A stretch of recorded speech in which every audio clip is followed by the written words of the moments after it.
Everyone has nightmares. But for actors, they can take a very different form because their worst nightmares happen when they are wide awake. Hi, I'm Luann Moldavin, and welcome to The Actor's Nightmare. We have a great story today, but before we get into it, I want to thank our sponsors who have been so supportive of the show. First, a big shout out to Artists Repertory Theater, Portland's premier regional theater company, producing intimate, provocative shows that provide a home for a diverse community of artists where they can thrive and take risks. Check out their 2019-2020 season at www.artistrep.org. Also, thanks so much to our patrons, Bob Conklin, and to Len and Susan Magazine and their company Realistats, providing statistical overviews for residential real estate in Oregon and Washington. Check them out at www.realistats.net. And of course, we are so grateful for the studio at North Rim, where we record our podcast. If you want to do a show, check them out at studioatnorthrim.com. All right, so today we have in the studio the beautiful and amazingly talented Marilyn Stacey. Hi, Marilyn. Hello, or her evil twin. Hi, Luann. Hi, I'm so glad you're here. I think this is so great what you're doing. It's hysterical. I listened to several of them already, and they're so true and so funny. Thank you. They're really fun to do, and it's kind of feels redeeming because, you have this idea and then, okay, we're gonna make it happen, and it's just been a load of fun. Thank you, listeners. Thank you, actors.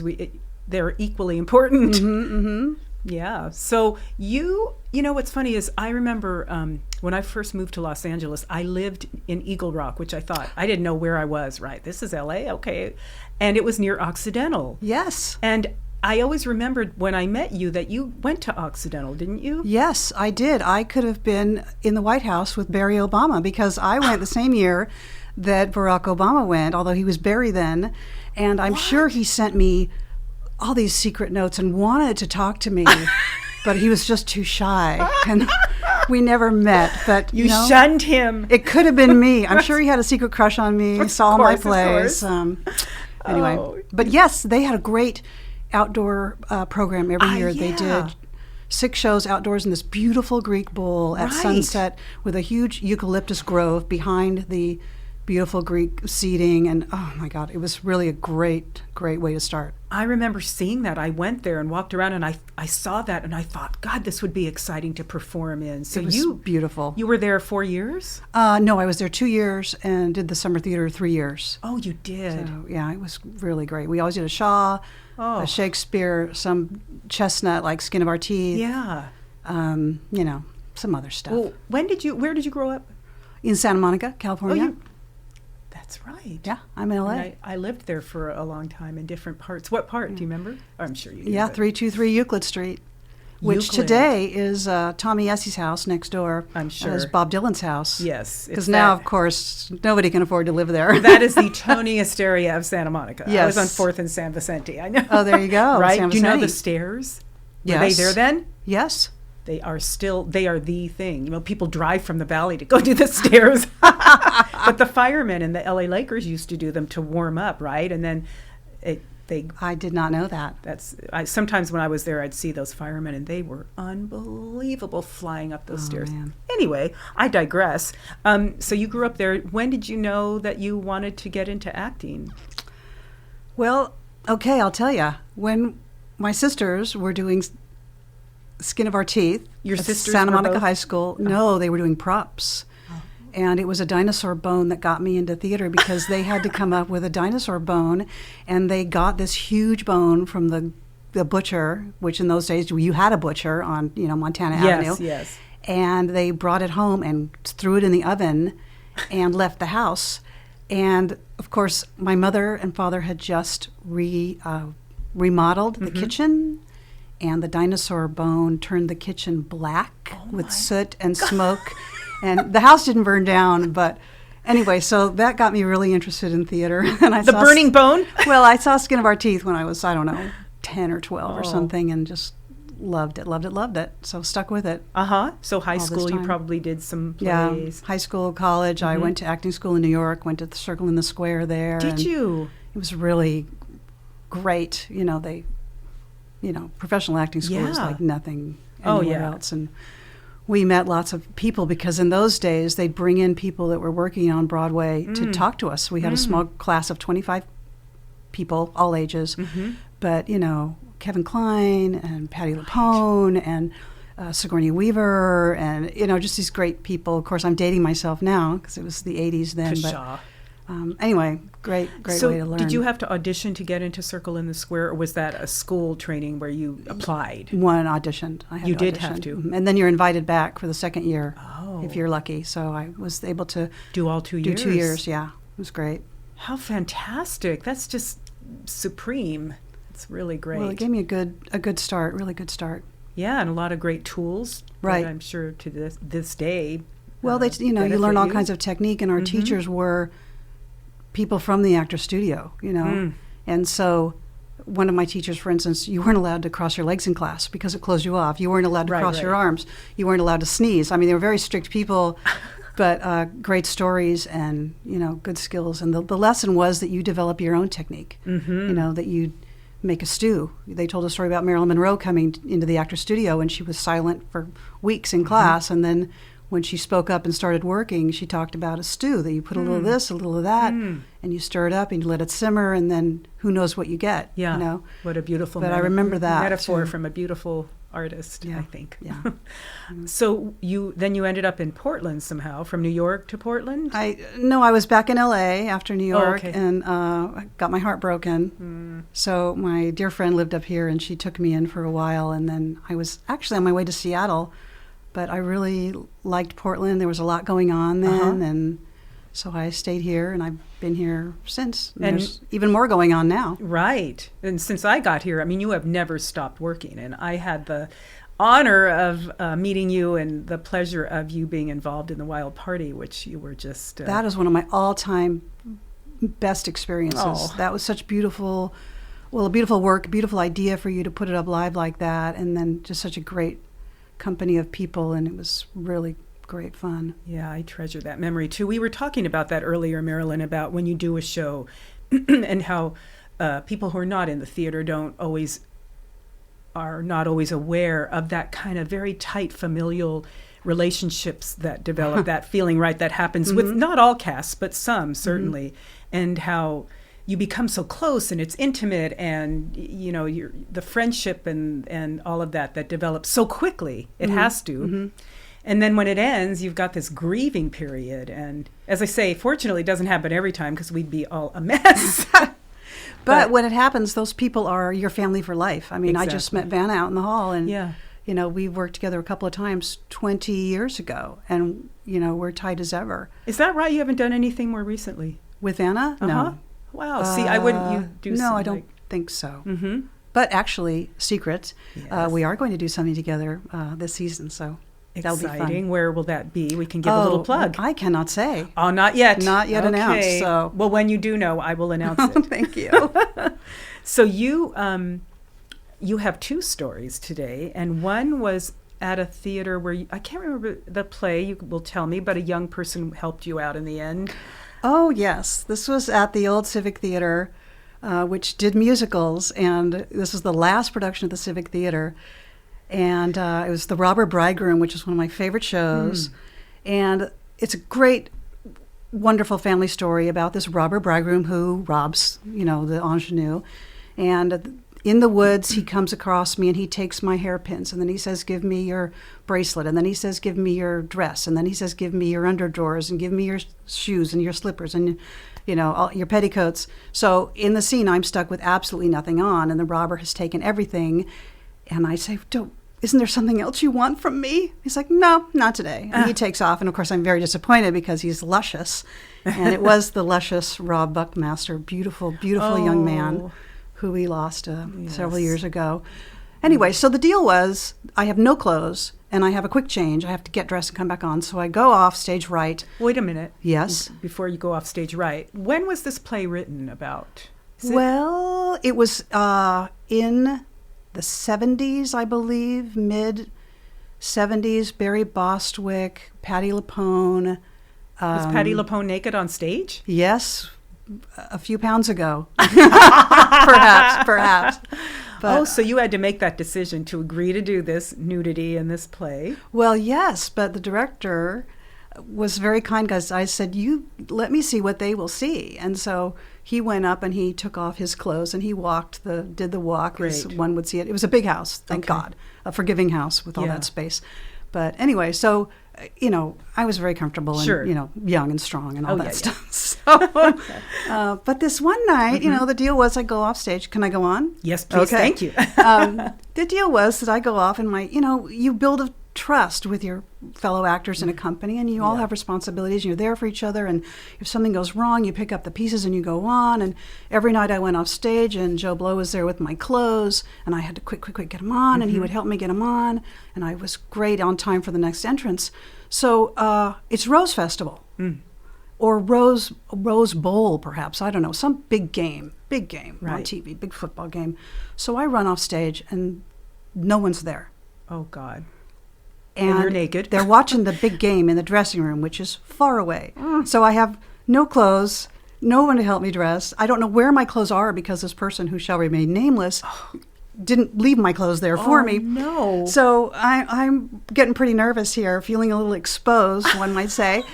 And you have to go back on stage? Oh, yes, right away. Oh. With something on, of course. So the only person I could rally backstage, because this is in the day of when you didn't have many PAs back there to help you, was the young man in the show who had to be, 11, 12, and he got special dispensation from his mom to be in a play where there was some nudity. And so this poor boy, I had to call to him and ask him to bring me my clothes, and he did, and then he helped me get dressed. So, we're like tight, close to each other, and I was trying not to ruin this kid for life. But he was gracious enough to get me some clothes and help me onto the next entrance. He was. That was quick, thinking on his part, right, to have to run and find something. Or was it the costume? It was the costume. He found it. He found the costume. And, I don't think he has done a show since. So I don't know what he went away with from that experience. But I don't think he's part of Portland Theater. The nudist colony / Portland Theater traumatized him. Yes. Because he probably didn't see you in the play naked, did he? Well, I believe he did a little peeking, but he wasn't in the scene, of course. He wasn't in the scene. And then he got a full... I do believe he was in the wings a couple times. But it's art. Hey, it's art. It's okay. That's right. Oh, my... Well, that was a dream come true for him. We'll see. Well, speaking of intimacy, your next story was written by Jessica Litwack, right? Who I remember her, and she's in New York now, I believe. Oh, yeah. She's busy as ever. Yeah. This was a new play she had just written. The Pirate's Lullaby, which ART produced. In a beautiful story. It was kind of a dual story there's the modern day storyline where the young college professor is trying to make sense of her life, and she is calling back some real life women pirates that actually were true historical characters. Oh, okay. So half the play is the pirates and their adventure, and half the play is her adventure as a modern university professor and finding her way through her mother and her dating game. Vanna O'Brien played the mother, as a matter of fact. Oh, so, speaking of. Yeah. Oh, interesting. So, it's... you're called upon to do all kinds of things, take off your clothes and give them to Rob Buckmaster. Or in this play, the two women are posing as men, and this happened in history. They posed as male pirates, and they did it successfully. Wow. One of them, Mary Reed, was successful as a soldier for years. And anyway, she found her way to the Caribbean, and my person, Anne Bonny, they ended up on the same ship together with Calico Jack, and I don't remember the name of their ship, but they eventually, became aware of each other. And in our story, they totally are gobsmacked by each other and fall in love. And they have a lifelong relationship. And they were both arrested, sentenced to be hung. This is true. This is all true. This is not in Jessica's story, and I digress a bit. But no, I want. They were fighting. They were out in the pirate ship, and the English sloop comes along and comes to fight them, and the men are downstairs drunk and gambling, and it was just the two women on deck fighting, and so they're yelling down, and Mary, Anne Bonny famously said to Jack Calico, who hung, right, if you'd have fought like a man, you wouldn't have to die like a dog. So just fabulous story that Jessica wrote based on these historical events. Anyway, so in our story, what happened to them? You have to the two. Well, they were both sentenced to hang, but they both pled their bellies, which in those days, if you were pregnant, you did not hang. And they were both pregnant at the same time, kind of like cycling together, your menstrual cycle. They were both pregnant. And Anne Bonny got out. She had a rich dad in North Carolina, I think, that her dad got her out. But Mary Read died in prison, we think. And her baby died in prison. She gave birth in prison, I believe. But we don't know what happened to Anne Bonny's child. Was this early 1800s? 1810, I think, somewhere in there, right as the golden age of piracy was ending. But great story. This has never been made into a movie. You'd think. Just incredibly and captivating. Yeah, well, it happened all the time, women posing as men, as we're finding out now. Yes, exactly right. A lot more stories of those are coming up to the top. Well, so there you were with Susanna Mars. With the wonderful Susanna Mars. She was Mary, I was Anne, and it's a wonderful scene that Jessica wrote where we reveal ourselves to each other. Actually, now that I'm remembering, I don't know if we have revealed each other as women yet, but we will in a moment. But they are on deck. They finally, cannot fight their passion anymore, and they come together in this huge kiss. And, they come together, which is a beautiful moment. And this was in the ART space, in the old space, which is very small. And one night in the front row, and in the old space, the audience was in your lap, basically. When we did the sword fights, we were hitting lights above our heads back in the old space. Clang, clang, clang. So this night, who was in the front row but my 6'3" estranged husband, wearing all white pants, white shirt, white tennis shoes. He's in the front row watching. So I'm unnerved a bit, very unnerved and a little distracted during the show. So somehow, this big moment, which is a beautiful moment, an important moment of the story. And so I go over to Susanna and I grab her and I crush her in my arms, and our teeth mix. And we hit so hard, our teeth, that my tooth broke. Or two teeth. I don't know how many. I don't know what's going on. Oh, my God. But I have a piece of tooth in my mouth as I'm kissing her. And then I come away, the kiss is over, and I hear a little click on the stage floor where a piece of tooth has hit the floor. So I'm trying to decide, what does one do? My circle and square training has not prepared me for this. So I think, okay, I need to save the piece in my mouth. It's a pretty big piece. I don't want to swallow it. Jeez. So I find the piece of tooth in my mouth, and I hold it or slip it into my shirt or whatever. And then for the rest of the scene, I'm madly, scoping out the floor, trying to find the other piece of my tooth. And hiding the front of your mouth. And Susanna's like, obviously looking at me like, what is going on? Look in my eyes, connect with me, you little, bitch. And so anyway, I did find the second piece. It was very small. When did you find it? While you were on stage or on a on scene stage break? I saw it, and then I didn't want to, I had to keep playing. Yeah. So I waited until the scene changed and picked it up and went to the dentist. Yeah. Your front? Just my front tooth. It was only one tooth, but it broke in two pieces. Oh, my God. So I have a fake tooth, not a whole fake, but a fake part of my front tooth right now. Thanks to Susanna Mars. Damn it. Thanks to the estranged husband in white who distracted you. Yeah. It's everybody else's fault. No, so didn't that hurt? No. When you break a tooth, it's okay. And then you had to do the rest of the show with this jagged front tooth? Yeah. You look like a pirate. Exactly. You did it on purpose. It's the moment of the kiss meant you bestowed pirate blood into you. No, exactly. If only I had thought of that. You're so dedicated. I'm careful now, though. Yeah. when I kiss on stage. I don't let the passion get away with me, you know. And lips closed and what else can I do? Yeah. That is just weird, and I've never heard such a thing before.